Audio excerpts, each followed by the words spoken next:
에 관한 견해를 나타내는 글과 핵심 소재 문해력, 상호 존중의 필요성을 알리는 공익 광고를 볼 거예요. 서로 존중합시다. 견해를 드러내기 위해 어떤 내용을 전개하는지 이게 시험 포인트예요. 내용 전개 방식. 매체 자료를 만들 때 고려할 요소. 내가 글을 쓸 거야.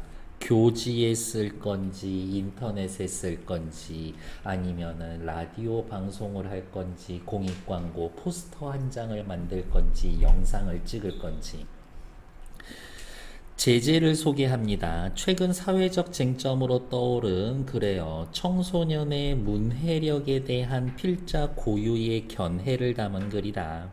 문해력 부족의 원인이 독서 부족이나 디지털 기기의 과도한 사용으로 보는 일반적인 의견을 넘어서 온라인 세계에 폭넓게 퍼져진 이분법적 대립구조, 우리 편 아니면 쟤네 편, 동료 아니면 다 때려잡아야 될 놈들, 자극적인 콘텐츠의 영향으로 분석한다. 애들이 책을 안 읽어서 문해력이 떨어져요 하면은 애들 문제인 거야. 근데 아니요. 청소년들의 문제가 아닙니다. 원인이. 이와 같은 극단적이고 이분법적인 문화적 성향이 우리 사회에 위기를 불러올지도 모른다라고 우려합니다. 문해력에 대해서 이렇게 생각할 수도 있구나. 새로운 시각을 알고 사회적 쟁점의 다각도로 생각해 볼 수 있습니다. 글의 종류는 중수필이고요. 여러분들이 학교 교과서에서의 만나는 거의 한 95%는 경수필이야. 되게 가벼운 거야. 근데 중수필이라는 거에서의 이 중자는 무거울 중자야. 중공업할 때. 그러니까 내용이 조금 진지해. 비판적이고 분석적이고 성찰적이고 설득적입니다. 혹시 요 네 단어 중에 모르는 말 있어요? 네. 이분법적 대립구도, 나 아니면은 적. 극단적인 콘텐츠가 한국 청소년 문해력과 한국 사회에 미치는 부정적인 영향. 이게 문제다, 이거야. 요게 문제다. 청소년의 문해력 부족을 직접적인 사례를 들어서 분석합니다. 원인을 심층적으로 분석해서 기존 인식을 비판합니다. 기존 인식 꼬불꼬불 밑줄 위로 올라와서 여기 단순한 독서 부족, 디지털 기기의 과도한 사용 이거를 비판하는 거라고. 문해력 위기가 우리 사회의 위기로 이어질 수 있다라고 이야기를 합니다. 다음 페이지. 글쓰기는 누군가 글을 써놓으면 읽잖아? 그러면 쓴 사람과 독자 사이에 사회적 상호작용인 거야. 같은 글을 읽고 서로 이야기를 나눠 독자들끼리 그것도 사회적 상호작용이야. 쓰기는 의미를 구성하는 과정. 그 구성한 의미를 바탕으로 독자와 소통하는 사회적 상호작용 이루어지는 과정이다. 쓸 때에는 쓰기 맥락을 고려해야 돼요. 시간적 배경, 공간적인 배경, 시 공간에 대해서도 생각해야 되고 사회 문화적인 배경도 생각해야 되고 독자는 어떤 사람인가라는 것도 고려해야 하고 내가 글을 쓰는 매체가 어떤 건지에 대한 것들 이 모든 것들이 쓰기 맥락이야. 쓰기 맥락을 고려하여 자신의 배경 지식을 활용한다. 다양한 자료에서 얻은 정보를 종합하고 조직하고 표현하면서 의미를 구성한다. 필자는 그냥 생각나는 대로 찍찍 글 쓰는 거 아니에요. 글은 단순히 글로만 존재하는 게 아니라 글은 독자에게 읽히고 수용된다. 독자는 사회에 영향을 미친다.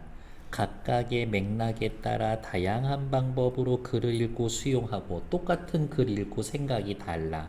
글의 내용을 실천하기도 하면서 사회에 영향을 주기 때문이다.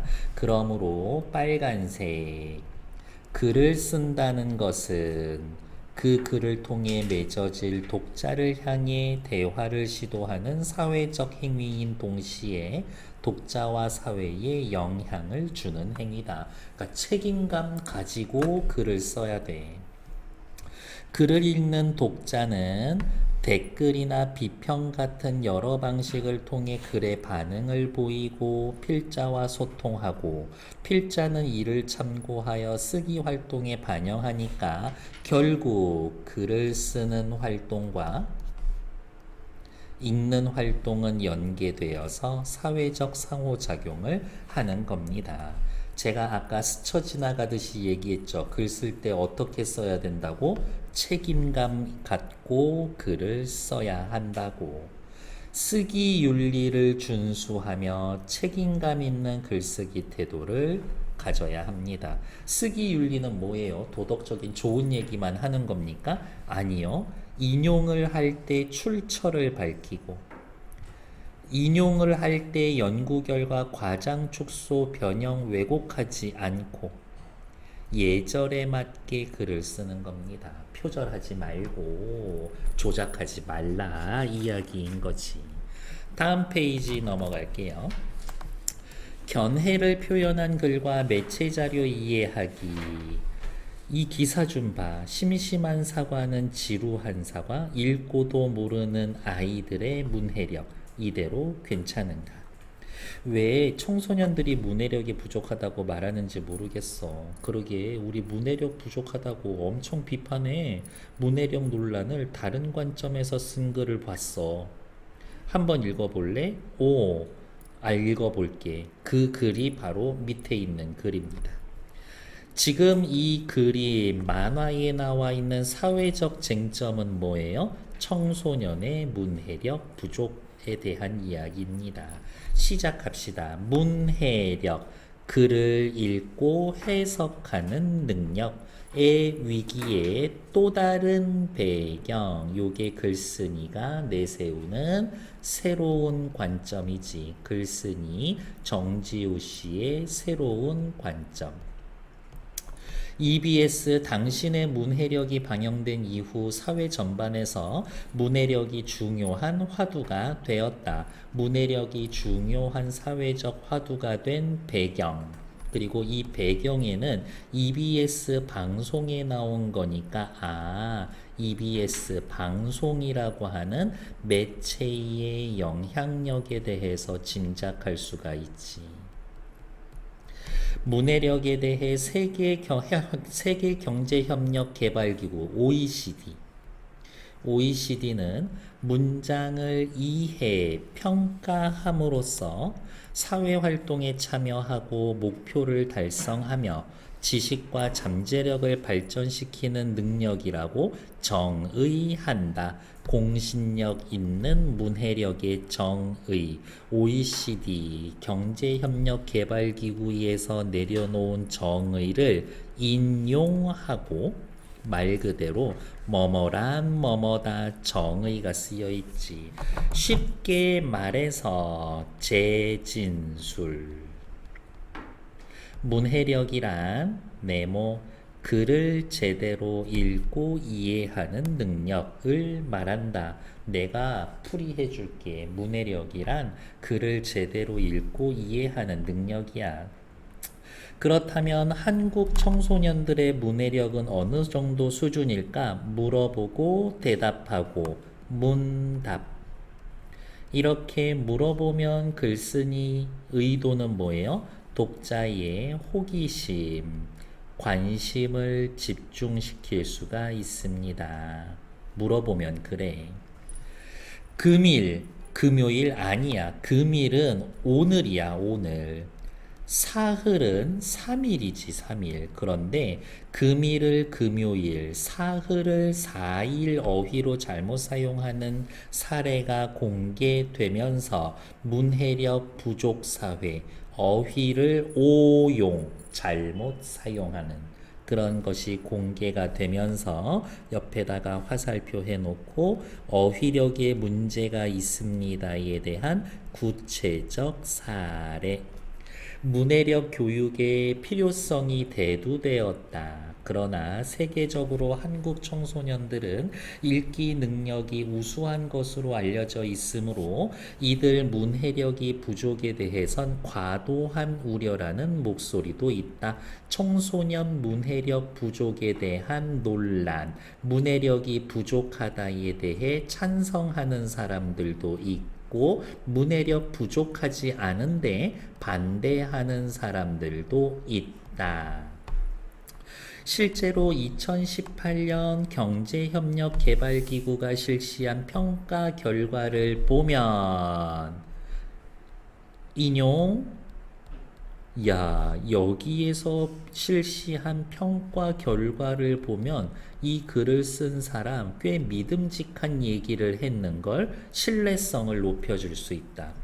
회원국들 중에서 한국 청소년들의 읽기 수준은 높은 편이다. 하지만 매년 점수가 떨어지고 있고 청소년들 간의 문해력 격차가 벌어지고 있다. 한국 청소년들은 가짜뉴스나 스팸 메일 등 디지털 정보의 진위를 분별하는 디지털 문해력 영역에서 가장 낮은 수준을 기록했다. 한국 청소년들의 읽기 능력 자체는 준수할지 몰라도 글에 담긴 의도를 식별하고 얘가 주장하는 바가 뭔가, 나를 어떻게 설득하려는 건가는 명확히 식별하기는 힘들어. 다양한 맥락을 종합적으로 이해하는 문해력이 부족해지고 있음은 사실로 봐야 할 것이다. 여기에서부터 어디가 있어? 여기까지 청소년들이 문해력이 부족합니다. 그 이유는 어쩌고 저쩌고. 문해력이 떨어지는 이유에 대해서 독서가 부족하다, 디지털 기기 사용이 과도하다라는 의견이 일반적이다. 여기 꼬불꼬불. 근데 글쓴이는 이 꼬불꼬불을 넘어선 또 다른 이유를 제시해 줄 거죠.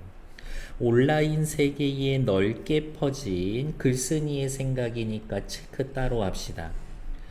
이분법적 대립구조, 자극적인 콘텐츠의 영향도 무시할 수 없어 보인다. 문해력이 떨어지는 이유 1, 2, 아니 내가 봤을 땐 3, 4 여기까지 추가해야 돼 라고 얘기하는 거지. 청소년들의 대부분이 이용하는 동영상 공유 서비스에서는 유튜브랑 인스타죠. 상대를 공격하는 영상이나 댓글이 매우 폭넓게 퍼져 있다. 그래야 조회수가 나오니까. 이러한 콘텐츠 어떤 콘텐츠? 상대를 공격하는 영상이나 댓글은 대개 아군과 적군을 나눠서 상대편을 일방적인 틀에 가두어버리거나 평가해버린다. 무슨 충 이렇게 하는 거 있잖아요. 무슨 남 무슨 여 이렇게 하는 것이. 언뜻 보면 통찰력을 발휘해서 상대의 의도를 파악하고 비판하는 일처럼 보이지만 이런 일의 핵심은 어떤 일의 핵심? 아군과 적군으로 나누고 일방적인 평가를 하는 거. 일방적으로 저것들을 쓰레기야. 일방적으로 평가하는 건 오히려 상대방의 의도를 왜곡해서 해석하는 데에 있다. 어떻게든 공격할 만한 점을 찾아내서 의도를 왜곡하고 공격하는 이가 원하는 대로 상대의 의도를 조작하는 것이다. 이러한 맥락에서 요렇게 이야기를 한 건데 여기만 툭 잘라서 거봐 이런 말 하는 거야. 저 완전 쓰레기거든. 이런 식으로 하는 거지. 이러한 이분법적 대립구조, 문제의 근본 원인, 상대의 의도를 정확하게 이해하는 것은 중요하지가 않아. 그 속에서 상대의 입장이 되어 그의 맥락을 풍성하게 상상하면서 그가 하는 말에 다차원적인 맥락을 고려하는 일이 사라지고 공격하는 이가 자신의 생각과 의도만 재생산하는 행위만 남게 된다. 이분법적 태도 대립 구조가 만들어지면 다차원적 맥락을 고려하는 일이 사라지고 자신의 의도만 재생산하게 됩니다. 그러니까 이분법적 대립 구조가 원인, 다차원적 맥락을 고려하는 일이 사라지고 자신의 생각과 의도만 재생산하는 행위가 남는다는 결과가 남는 거지. 따라서 아무도 온라인에서 다양한 견해가 담긴 영상과 텍스트를 접하더라도 맥락 그대로 이해하기보다는 상대를 공격할 대상으로 미리 일반화하고 규정 짓는 일만 반복하게 되는 겁니다. 요거 두 가지 때문에 이러한 일이 생깁니다. 요거 때문에 이러한 결과가 생기는 거죠. 그래서 방금 읽은 문단에서는 청소년 문해력 저하의 근본 원인과 결과에 대해서 얘기해 준다. 내용 전개 방식 인과가 쓰여져 있습니다. 이렇게. 문해력의 핵심은 빨간색. 문해력의 핵심은 내가 모르는 걸 받아들이고 상상하며 이해하는 능력이다. 하지만 이분법적 문화에 익숙해지면 이러한 문해력의 핵심 뭐? 상상, 이해. 상상과 이해는 사실상 간과된다. 아주 중요하지 않은 가벼운 것으로 취급된다. 타인을 상상하는 힘이 없어지고 문제 상황은 지금 다 노란색 칠하고 있죠. 상상하는 힘이 없어져 자신의 입장만 반복 생산하는 폐쇄적인 세계관에 갇히는 것이다. 그래서 저는 유튜브의 알고리즘이 되게 좀 문제가 있다고 봐요. 이렇게 내 입맛에 맞는 것들만 띄워서 보여주거든. 그러면 세상 사람들이 다 그렇게 생각하고 있는 걸로 착각이 돼. 이렇게. 결국 한국 사회 곳곳에 나타나는 각종 집단 갈등, 혐오, 차별에 광범위하게 영향을 미치게 된다. 아군 적군 나누기 시작하면 이러한 결과가 생긴다. 반면에 타인의 의도와 발화의 맥락을 고려하는 문해력이 풍성한 사회에서는 빨간색. 함께 사는 삶이 가능해진다. 이해력에 가장 필요한 지점 중 하나는 이분법 가운데 제3지대를 발견하는 데 있다. 아군 적군 사이에 중간에 다른 생각이 있어. 아군 적군 구별은 단세포도 할 수 있지만 타협, 화해, 제3의 길로 나가는 건 고등동물만 가능하다. 와, 이거 글 되게 세게 얘기한 거거든요. 아군 적군으로만 나눠 세상을. 이런 단세포 자식. 문해력은 이러한 능력과 결을 같이 하는 것이다. 나와 타자가 속한 맥락을 포괄적으로 이해할 수 있는 문해력 부족이 문제라면 단순히 독서량을 높여야 강조할 게 아니라 한국 사회 전반을 지배하고 있는 문화의 극단적 이분법적 성향을 들여다봐야 한다. 온라인상의 자극적 콘텐츠를 통해 공격하고 일방적으로 규정하는 문화에 깃들고 있다. 자극적인 콘텐츠, 공격하고 일방적으로 규정짓는 문화. 그런 문화가 문해력 그 이상의 총체적 이해력을 갉아먹으며 우리 사회의 위기를 불러오고 있는 것이다. 그러한 문화가 이해력을 갉아먹으며 우리 사회의 위기를 불러오고 있는 것이다 라면서 글쓴이가 생각하는 거지. 이렇게 됐을까요? 네. 그래서 그렇게 생각할 수도 있지. 항상 이 태도는 좀 가지고 있어야 될 것 같아. 아, 그래? 이러한 것들. 뒤로 넘어가서 이제 또 체크하러 갑시다. 이 글에 나타나 있는 사회적 쟁점은 뭐예요? 문해력. 청소년의 문해력은 부족한가? 청소년의 문해력은 부족하다. 문해력이 부족한 이유는 무엇인가? 온라인 세계에 퍼져 있는 이분법적 대립구도, 자극적 콘텐츠의 영향으로 문해력이 낮아지고 있다. 내용 전개 방식, 인용, 정의, 인용, 인과 대조 옆에다가 써볼게요. 정의, 뭐뭐란, 뭐뭐뭐뭐다. 인용, 다른 사람이 한 말을 끌어다 사용하는 것. 그게 인용. 인과는 원인과 결과.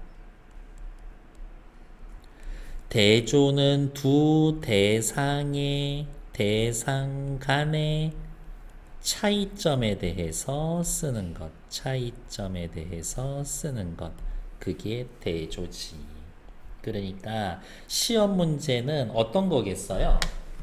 여기에 밑줄을 그어. 요거랑 같은 내용 전개 방식 쓰인 것 찾기 1, 2, 3, 4, 5. 여기에 밑줄 그어. 그리고 쓰인 내용 전개 방식 같은 것 찾기 1, 2, 3, 4, 5. 필자는 어떤 독자를 예상하고 글을 썼을까요? 예상 독자, 문해력 논란에 관심이 있고 청소년들의 학업 역량에 관심 있고 이분법적 사고 우려하는 독자, 의사소통 가로막는 게 뭐가 있을까에 관심 있는 독자, 최근 사회적 이슈는 뭘까? 라고 생각하는 독자, 그런 사람들. 다음 페이지. 이 글을 읽어봤어. 그랬더니, 문해력 논란에 대해 이렇게 생각할 수도 있겠구나. 문해력이 부족해지는 그 원인이 이분법적 사고방식과 자극적인 콘텐츠 때문이구나 라고 생각할 수도 있고, 네가 공유해준 글을 보니까 나도 비슷한 내용을 다룬 공익광고가 떠올랐어. 한번 볼래? 그래, 보여줘. 밑에 공익광고를 보고 매체를 활용한 다음 소통을 확인해 봅시다 라는 것들. 이거 어디 있을까? 오케이. 나는 맞고 다른 사람은 틀리다고 생각하는 사람들의 공익광고, 삶의 문제와 해결을 생각해 봅시다.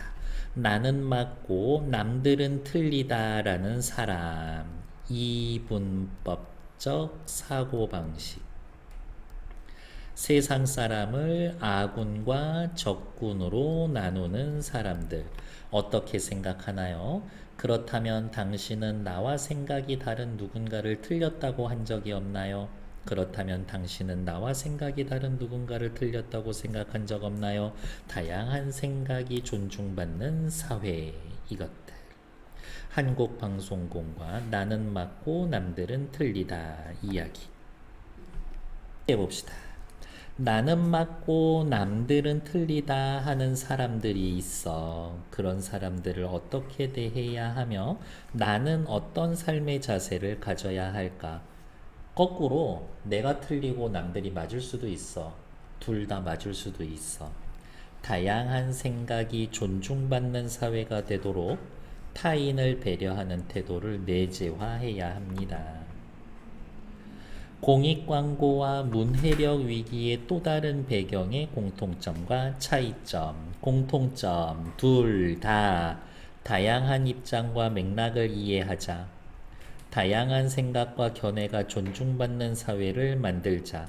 남들은 맞고 나는 맞고 남들은 틀리다. 방금 공익광고 봤는데요. 소방관 아저씨, 학생들, 그 다음에 남자 노인들, 그 다음에 시장에서 일하는 것 같은 아주머니 이야기, 인터뷰 형식. 다양한 연령과 직업을 가진 사람들의 의견을 보여주며 견해를 제시한다. 바로 앞에 읽었던 문해력 위기의 또 다른 배경 중수필에선 OECD 평가 자료를 인용해서 신뢰성을 높인다. 다양한 근거를 제시해서 직접적으로 견해를 제시한다. 광고에선 여러분은 어떠세요? 이라고 물어봤다면 수필에서는 대놓고 얘기해 준다. 뒤로 넘어가 봅시다. 어떤 매체를 활용하면 이 공익 광고를 사람들에게 더 많이 알릴 수 있을까요? 핵심은 여긴 것 같아요. 더 많은 사람에게 알리기 위해선 인터넷에서 동영상으로 보여주는 게 좋지. 이렇게. 그래서 방금 본 것처럼 저도 이 광고를 인터넷에서 찾았잖아요. 밑으로 내려봅시다. 유나야, 알려준 광고 봤어. 영상으로 보니까 글보다 더 생생하게 느껴지더라. 매체가 이렇게 중요하구나. 그치. 매체에 따라 내용이나 표현 방식이 다른가 봐. 요거 맞는 말이에요. 그래서 빨간색 체크할 거예요. 나도 쟁점에 대해 내 생각을 분명하게 표현하고 싶어. 우리 다양한 방식으로 생각을 표현해 볼까? 글도 쓰고 매체 자료도 한번 만들어 보자. 어쩜 이렇게 생산적인 활동을 할까, 친구들? 뒤로 넘어가서 크게 보실 것 없고요. 307페이지는 말 그대로 저기 수행평가 같은 걸로 할 수 있을 부분이에요. 그래서 309쪽까지는 크게 우리 볼 게 없다. 다음에 어디 있을까요? 310페이지로 넘어갈게요. 310페이지. 매체 자료를 제작해 봅시다 라고 되어 있고요. 정보 전달, 설득, 정서 표현, 사회적 상호작용이라는 매체를 만들 땐 주제, 목적, 수용자를 고려해야 한다야. 이거야. 어떠한 메시지를 전달하기 위해선 주제, 목적, 수용자를 고려해야 한다. 그 다음 주제, 목적, 수용자뿐만이 아니라 매체도 고려해야 한다야. 그래서 빨간 것들, 이런 것들을 묶어서 뭐라고 할 거냐면 쓰기 맥락이라고 할 거고요. 맨 밑으로 내려와. 쓰기 맥락. 글을 쓸 때에는 쓰기 맥락을 고려해야 합니다. 쓰기 맥락은 주제, 목적, 수용자, 매체와 같이 글을 쓰는데 영향을 미치는 요소다. 그러니까 글을 쓸 때 주제, 목적, 수용자, 그리고 밑에 하나 또 쓰자. 주제, 목적, 수용자, 매체를 고려해야 한다. 이거야.